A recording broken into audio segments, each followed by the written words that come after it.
یہ ٹیکس لگاؤ گے تو اس کے ماتھے کی طرف دیکھ لینا، شکن تو نہیں آتا۔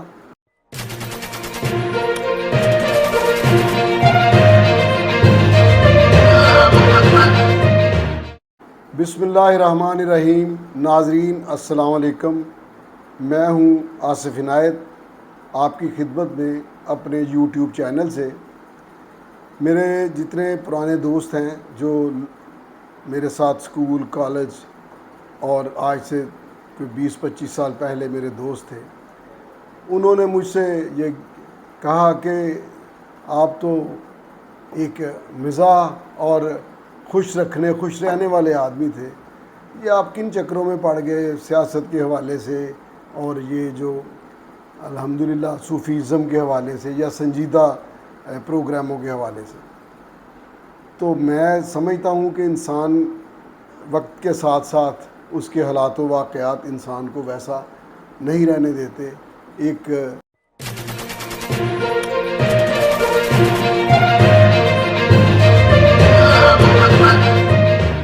تو ناظرین، ثبات ایک تغیر کو ہے زمانے میں، یہ تغیر زندگی کے سرکل اور کائنات کے سرکل کی بنیاد ہوا کرتا ہے اور ویوز تو وقت کے ساتھ ساتھ انسان بدلتے رہتے ہیں، لیکن مزاج انسان کا وہی رہتا ہے۔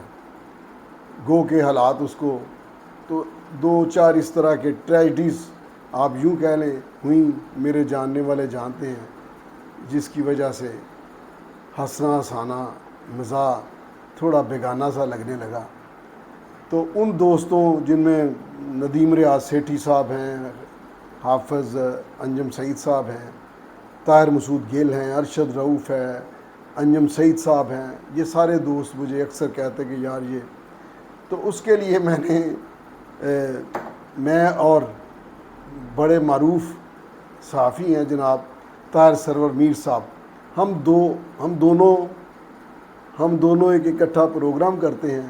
تو آپ کو 30-40 سال پرانی محفل جو گجرانوالہ میں، جو ہمارے گھر میں کالج میں لگتی تھی، وہ حالات حاضرہ پر تجزیہ اور تبصرہ کرتے ہوئے ملا کرے گی، اور طاہر میر صاحب جب رونق افروز ہوں گے تو آپ سب محظوظ ہوں گے۔ آتے ہیں حالات حاضرہ کی طرف۔ تو یہ جو حکومتوں کا آنا جانا ہوتا ہے، اقتدار میں لوگوں کا آنا جانا ہوتا ہے، یقین کیجئے کہ اگر کوئی کلیکٹر کسٹم بھی لگا نا تو میں نے اس کو جاتے ہوئے دیکھا کہ یہ جب جائے گا تو پھر اس کا کیسا ہوگا۔ جب کوئی آئی جی لگا تو میرے لیے ایسا ہی ہوتا تھا۔ ایسے ہی حکمران ہم نے دیکھے، آپ یہ میاں منظور وٹو صاحب دیکھ لیں، یہ جو بھی بزدار آئے ہیں ان کو دیکھ لیں۔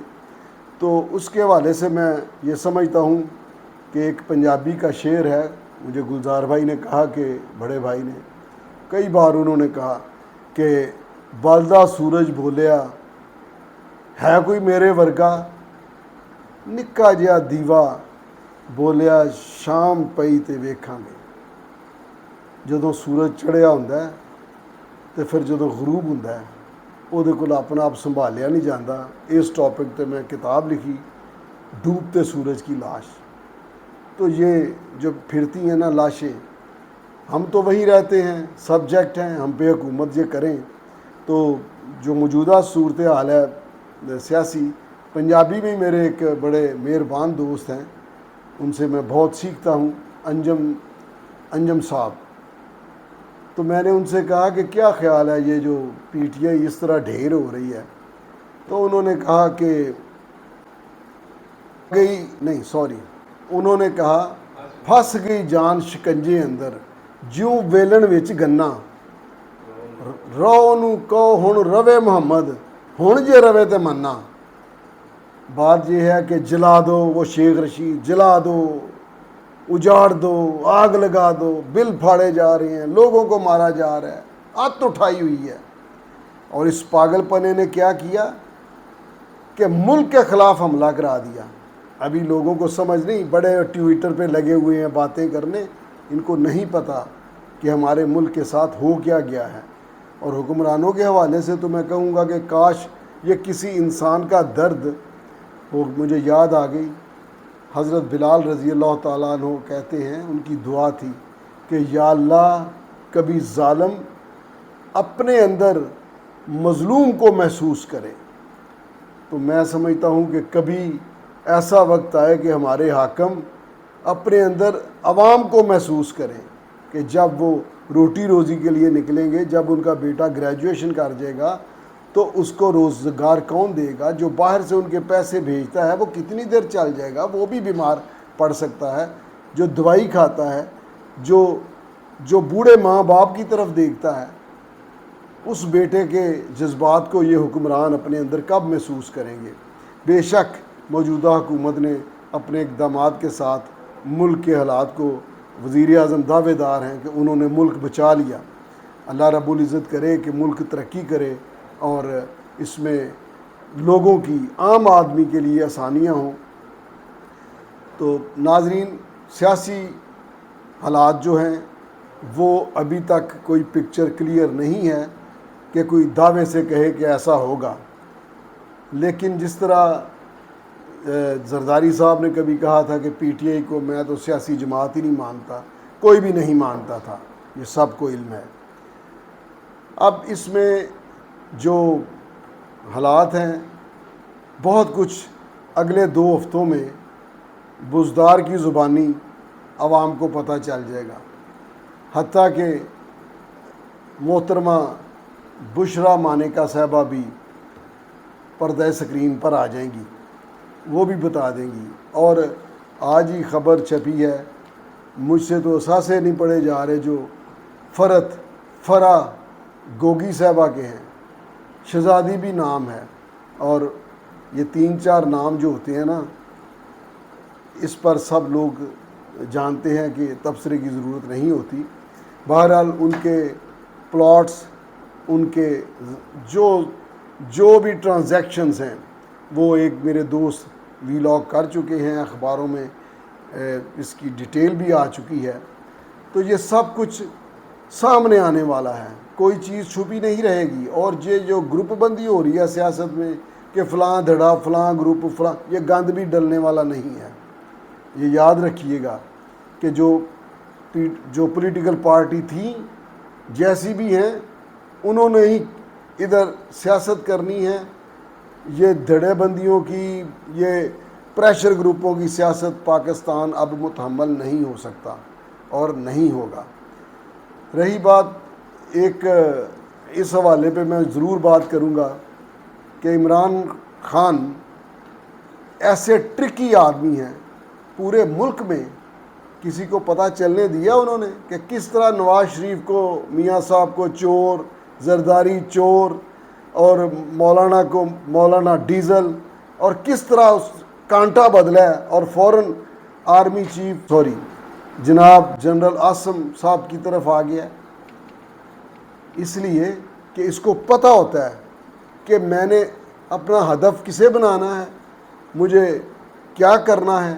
اور یہ بھی دیکھیے ناظرین، جو بیان ان میں سے کون سا سچا ہے کہ جی میری گرفتاری جو ہے اس پر عوام کا رد عمل تھا، دوسرا بیان یہ ہے کہ میں تو اندر تھا، مجھے تو پتہ ہی نہیں تھا، اور تیسری بات کہ فوج نے مجھے اس طرح گرفتار کیا تو فوج پر رد عمل آنا تھا۔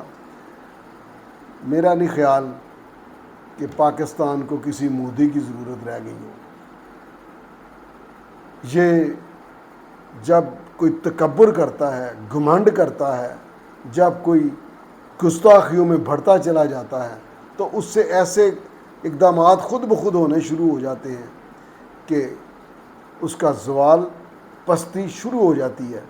اور میرا یہ ماننا ہے کہ کبھی عروج کو زوال نہیں آتا، ہمیشہ تکبر کو زوال آتا ہے۔ عمران خان کا تکبر، اس کی یہ جو ساری تھیں، یہ سیاسی گرگڑ کی طرح انہوں نے جو رنگ بدلے، انہوں نے ملک کو بہت نقصان پہنچایا۔ لیکن موجودہ حکمران جو ہیں، اگر وہ کچھ نہیں کر سکتے تو کم از کم عوام کو بتا تو دیں کہ آگے ان کی فیٹ کیا ہے، اور یہ بھی بتائیں کہ جو پچھلی حکومت نے کیا ہے، وہ کہتے ہیں حکومت پی ٹی آئی کی گورنمنٹ نے برباد کر کے رکھ دیا، فیکٹس اینڈ فگر کے ساتھ لوگوں کو اعتماد میں لیں اور آنے والے وقت میں لوگوں کو اعتماد میں لیں. یہ پوری قوم اس وقت بند گلی میں ہے. اب لوگ یعنی آپ یہ اندازہ لگائیں کہ کوئی ایک جگہ کسی ملک میں ایسا نہیں ہے کہ کنٹرول ہی محسوس نہ ہو. یہ جو آؤٹ آف کنٹرول سب چیزیں جا رہی ہیں مہنگائی کے اعتبار سے، ایڈمنسٹریشن کے اعتبار سے، ان کا کوئی والی وارث ہونا چاہیے. اب آگے تھوڑی سی بات کر لیتے ہیں. پچھلے دنوں میں نے یہ آرٹیکل لکھا ڈار صاحب کو مخاطب کر کے کہ ڈار صاحب تساں تے ساڈا ہنیرا بھی گوایا ہے. ناظرین، پاکستانی قوم اندھیروں میں رہنے کی عادی ہو چکی ہے. عادی ہو چکی ہوتی ہے تو کوئی نہ کوئی شعبدہ باز آ جاتا ہے تو وہ کہتا ہے کہ جی یوں میں کروں گا، تھوڑی سی روشنی آئی تو پہلا بھی وہ جو چل رہے ہوتے ہیں نا اس میں بھی سٹاپ آ جاتا ہے. تو مجھے بڑے دوستوں کا فون آ گیا کہ جناب آپ کی کوئی ایسا ہو گیا، ڈار صاحب نے کوئی بات کر دی ہے. میں نے کہا یار نہیں، میں نے وہ لکھنا ہے جو میں سمجھتا ہوں کہ مناسب ہے. اور پھر ایک اور پہ اعتراض آیا کہ جی ایک دوست کا فون آیا کہ میرے پیارے دوست میاں نواز شریف میرے لیڈر ہیں. وہ میں نے کہا تھا نا کہ آئندہ بلاول بھٹو وزیر اعظم پاکستان آ رہے ہیں. تو یہ زمینی حقائق ہیں. یہ جو پی ٹی آئی لوگ جوائن کیے تھے، پیپلز پارٹی اور کاف لیگ کے لوگ تھے. اب نون لیگ میں تو اتنی جگہ نہیں ہے کہ پیپلز پارٹی میں ویکیوم ہے. پیپلز پارٹی ایک پولیٹیکل پارٹی ہے، اس میں لوگوں کا آنا یہ قدرتی عمل تھا. اور تو پھر زرداری صاحب کی بات پر ابھی تک لوگ بھروسہ کرتے ہیں. اب ناظرین، جنوبی پنجاب اور لاہور اور یہ اس پنجاب سینٹرل پنجاب میں آپ دیکھیے گا کہ پیپلز پارٹی ایک قوت بن کے دوبارہ ابھر رہی ہے. لوگوں کا رجحان اس کی طرف آئے گا کیونکہ پی ٹی آئی میں اب ایک تو وہ پارٹی نہیں، دوسرا وہ اتنی گالیاں دے چکے ہیں کہ وہ واپس نون لیگ یا پیپلز پارٹی میں شامل نہیں ہو سکتے. یہ میری رائے ہے، یہ میرا انالیسز ہے. Bilawal Bhutto coming P M of Pakistan ہے. آپ کی رائے مختلف ہو سکتی ہے. میں آج کی ڈیٹ کی بات کر رہا ہوں. کل حالات کیا ہوتے ہیں، الیکشن کیا وقت پر ہوتے ہیں یا الیکشنز آگے جاتے ہیں، کس کا کتنا نقصان ہوتا ہے، کس کو کتنا فائدہ ہوتا ہے، کیا حالات میں یہی ٹھہراؤ رہتا ہے. اگر ایسا ہوا تو وقت کے ساتھ ساتھ تجزیہ جو ہے نا وہ کیا جاتا ہے. کوئی ستاروں کی چال اور علم الاعداد کے تو ماہر نہیں ہیں ہم. جو حالات سامنے آتے ہیں، جب ریلے پیپلز پارٹی میں آ رہے ہیں ان کو دیکھ رہے ہیں، اور میاں نواز شریف کی مقبولیت جو پنجاب میں ہے، جو ادروائز ہے، وہ دیکھ رہے ہیں. رہی بات عمران نیازی صاحب کی، اب ان کا مستقبل جو ہے کسی نے نہیں. انہوں نے خود ایک اپنے گھمنڈ کی وجہ سے، اپنے تکبر کی وجہ سے، پتہ نہیں ان کے ذہن میں کیا ہے، وہ کن قوتوں کے اعلی کار ہیں، جس پر میں کہوں گا کہ عسکری اداروں کی طرف سے یہ کہا گیا کہ اندرون ملک اور بیرون ملک دشمنوں کا جو میل ہے اس کا پتہ چل گیا ہے.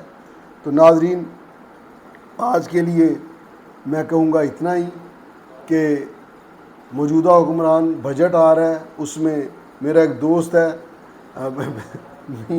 میاں ذوالقرنین،